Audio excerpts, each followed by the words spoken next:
पुण्यात 48 तासात 14 जणांचा संशयास्पद मृत्यू, हडपसरसह फुगेवाडी आणि दापोडी भागातील नागरिकांचा समावेश। विषारी दारूमुळे मृत्यू झाल्याचा आरोप। दारूत मिथेनॉल मिसळल्याने घटना घडल्याची माहिती। या प्रकरणात आतापर्यंत 8 जण अटकेत। पोलिसांची 3 ठिकाणी कारवाई। फॉरेन्सिक टीमकडून विषारी दारूचे सॅम्पल जप्त।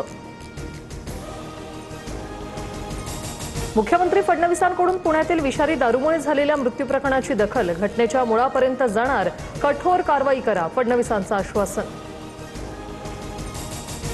मवियात रायगड, रत्नागिरी, सिंधुदुर्ग विधान परिषद ठाकरेंची सेना लढणार। बाळमाने ठाकरेंच्या सेनेचे उमेदवार असणार। मराठवाड्यात महायुतीमध्ये विधान परिषदेसाठी पेच कायम। छत्रपती संभाजीनगरच्या जागेवरून शिवसेना भाजपात रस्सीखेच सुरूच। दिल्लीतील बैठकीतही तोडगा नाहीच। धाराशिव, बीड, लातूर विधान परिषदेसाठी राजकीय हालचालींना वेग। भाजपनं बसवराज पाटील, दत्ता कुलकर्णी, अरविंद पाटील निलंगेकर आणि ओमप्रकाश शेट्टे यांची नावं दिल्ली हायकमांडकडे पाठवली। 2 ते 3 दिवसात अंतिम नावं जाहीर होण्याची शक्यता।